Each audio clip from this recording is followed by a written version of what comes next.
Good morning, this is Stuart Davidson, your friendly QS. Now this morning I wanted to talk about bills of quantities again. Quite often I'll raise the subject of bills of quantities and why they are important on your project, why they're so misused, why they're so misunderstood these days. Now quite often developers, property developers and investors, when they have a construction project, I see so many times they go out to a contractor with bills, specifications and drawings. So they send the specifications, send the drawings out to 3 or 4 different contractors and expect to get like for like tenders back. Now each of those contractors will measure the works in a different way, and quite often they will not be following the conventions for measurement that is a standard convention that is laid out by the RICS, and so their interpretation or the interpretation of the quantities you get back may vary, may be different. They may not be in line with conventional standards or approved standards. So how on earth do you know how to assess the prices of your tenders when they come back if you haven't got a bills of quantities that's prepared by a chartered surveyor in relation to an approved method of measurement? Now it used to be, there's various different methods of measurement that can be used. There used to be in the old days the SMM7, but the correct one to use these days is something called the New Rules of Measurement, the NRM. That's the convention that should be used for measuring quantities. Now, if you go to a chartered surveyor, he will be using that convention, and when you go out, he'll be measuring the quantities in the proper manner, be sending out the quantities for you to contractors. Then you can assess the tenders all on the same basis. You'd be comparing apples with apples. But even more so, the interpretation of quantities, if they're not done in accordance with a standard method of measurement, can be interpreted in many different ways. So you're not really going to be locking down the overall cost of your project unless you've had a bill of quantities done properly. Now, I've quite often said that a chartered quantity surveyor should be one of the first people you consult when you have got a project, because they can advise on many, many different aspects of a development project and can save you a lot of time, a lot of money, a lot of grief. Make sure you've got the right contracts, make sure that you're managing your cash flow. And I have seen it myself where developers and maybe inexperienced investors and developers have gone into projects and gone bankrupt before they even put a spade in the ground because they haven't managed the project, they haven't sought the right advice. Maybe they've gone to an architect first rather than a chartered quantity surveyor. And I emphasise chartered because there's many people out there that call themselves chartered surveyors that are not necessarily chartered or not necessarily have the right regulation, not necessarily using the right techniques, the right conventions, the right standard methods, and quite honestly, the quantities could mean anything, you know. So anyway, going back to why it's important for you to have a bill of quantities prepared, because it gives you control of your project. It gives you a document that you can benchmark your cash flow, your costs, your material scheduling, the sequencing of work, your programming. You can manage variations, valuations, tendering. So many advantages of having a proper bill of quantities to use as a control document. Now, this is going to become much more important actually over the coming months and maybe the next year, because I feel that clients and investors should really start taking control of the payments throughout their supply chain. Now, what quite often happens, and some standard forms of contract and procurement make you do this, is abdicate your risk or pass your risk on to a contractor and lose control of your supply chain. Give your supply chain to a main contractor to manage. Now that's fine, and many main contractors are good at that. But the thing is, in the current climate, when cash flow is tight, solvency is something that we need to recheck and throughout our supply chains. We see money leaking out of projects. We see contractors and subcontractors robbing Peter to pay Paul at the moment. We see cash farming, all these high risks. So why would you want to pass the risk on to a contractor of the management of cash in your project and the management of the supply chain? Why would you want to put a contractor under that, into that situation? And why would you really want to lose control of your project to a main contractor? Because the moment you do that, you lose control of your supply chain. And, you might pay your contractor, but is your contractor paying your supply chain? Now, in most cases, in normal markets, and good contractors will give you a good service. I think it's a fallacy, a lump sum tender at the end of the day. There are some projects that you can, with a few amendments, you can get to near enough a lump sum, but it's very rare that there won't be any changes in costs anyway. But why would you, under the circumstance, if you're an investor, if you're looking for an return on investment and you're concerned about your cash, you're concerned how quickly you get a return on your investment, why would you want to pass your commercial management of your project to a contractor? So a bill of quantities gives you control over the whole of the process. It's a standard document, and if done properly, it will give you everything you need to manage that project. But also, I think the more granular that you have your quantities measured and you attach that to areas within your construction project, it gives you even tighter control over progress. It can allow you to make payments much quicker. It can allow you to assess progress on a weekly basis as opposed to a monthly, 2 weekly or monthly basis of valuation, which generally are not overly accurate. They're not an exacting science. Yes, accurate, but maybe not an exacting science. It slows down money through your supply chain. So what you're going to be wanting to do more and more, and I would advocate, and we've had been conversations with our clients around how we're going to manage projects in the future. I think really we want to keep control of the way that cash flows, that it stays in the project, that the supply chain can get paid, but we've got a measurement tool and a way of managing and benchmarking costs, materials, because how are you going to price your project up? How are you going to control your project if you don't know what quantities you've got in there? So many times clients go out on a drawings and specification basis, or they'll go out on a contract sum analysis, or they'll go out on a schedule of works. Now, a schedule of works can be prepared in many, many different ways, and I've seen so many schedule of works that lump wrong items together. Now, when you construct a building, things have to be constructed in a certain sequence, and if you were looking at somebody trying to price a job up, and somebody had put scheduled to works together, and the items that include the activities they include in one particular item are not necessarily a good fit, and they want a lump sum for that item, really that item doesn't really mean much. It has to be broken down into constituent parts. So using a conventional form of measurement, i.e. the new rules of measurement, will get you a proper control.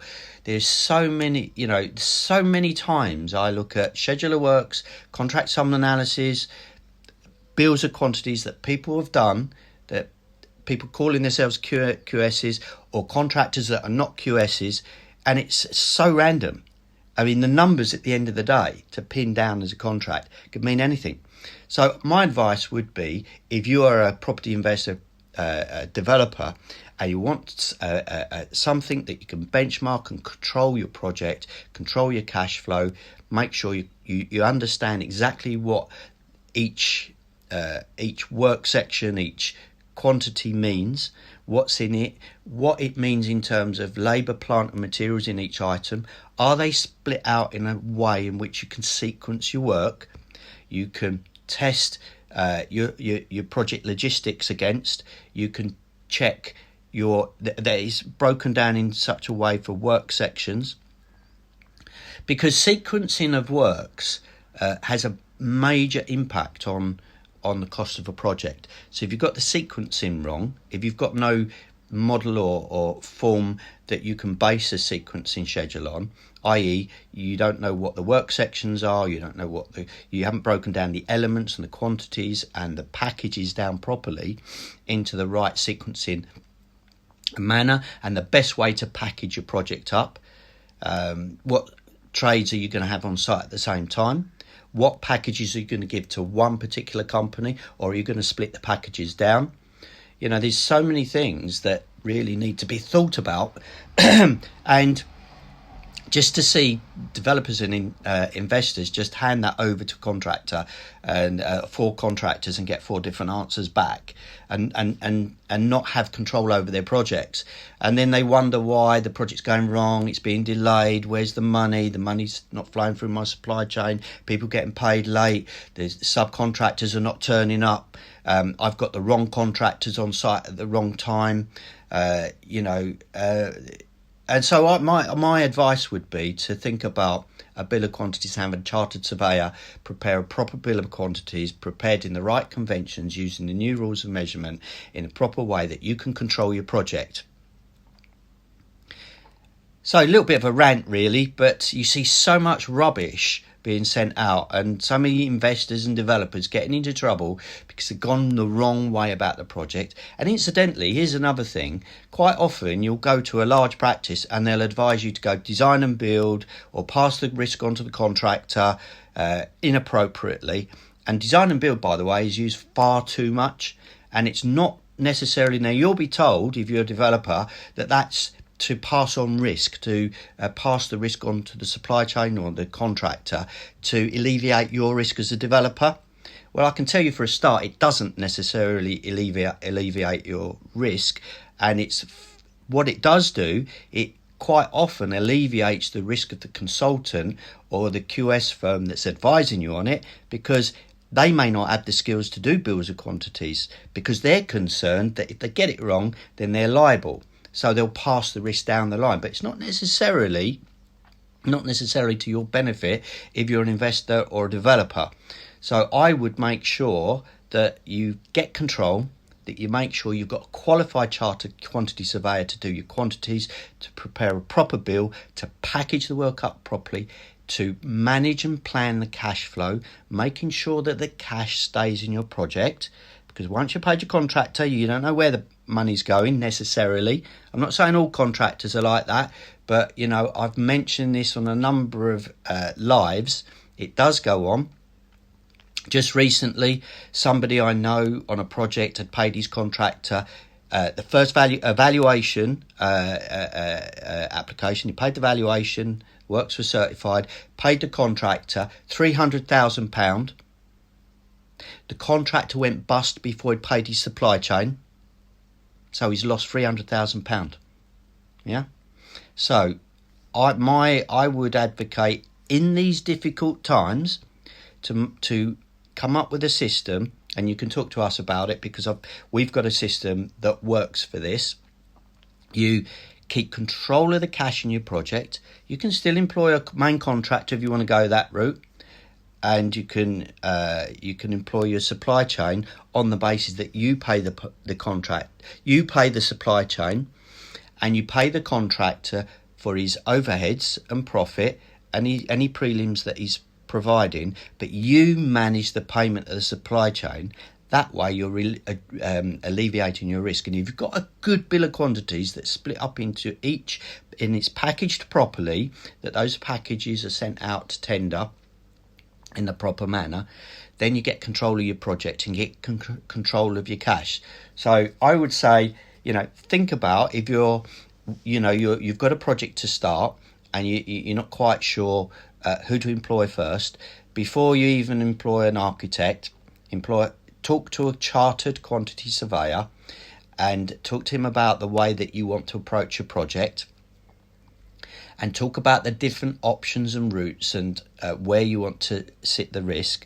But I think we're entering into a time of, rather than passing the risk down the line to the contractor, owners and investors need to take a little bit more responsibility and shoulder the project planning a little bit more. I think investors and lenders need to be more involved, and I think above all you want a chartered surveyor to manage the cash flow in the project. Now, a lot of quantity surveyors call themselves cost managers and look at cost management, and yet that's a big part of what quantity surveyors do. But the key thing you want to understand is cash flow management, because at the end of the day, it's the cash flow that will put you out of business. It's the cash flow that will put a contractor out of business. It's the cash flow that will put your supply chain or a supplier or a subcontractor out of business. So the key thing is cash flow management. So you need the tools in place to be able to manage that cash flow. You need the expertise alongside you to manage that cash flow. You need the contracts in place that's going to allow you to manage that cash flow. So you may need, if you've got existing contracts, you may need step-in rights. Some of you might have them if you've got certain warranties in place, give you the right to step in if a contractor's struggling or a supply chain is struggling in terms of cash flow. But going forward, my advice would be to have a contract in place where you're employing the expertise of a contractor, employing the expertise of the subcontractor. So all they need to do is to bring their expertise. But as a business, an employer, a developer, an investor, a lender, a development financier, you really want to have the expertise to manage the cash in that project, make sure the cash is not leaking out, make sure that the contractor and the supply chain are solvent enough to run the project from a cash perspective. Now, you can even use standard forms of contract and still make this work, but certainly you'll need to have it's much better. Sometimes I think it's better to manage risk rather than pass risk down the line.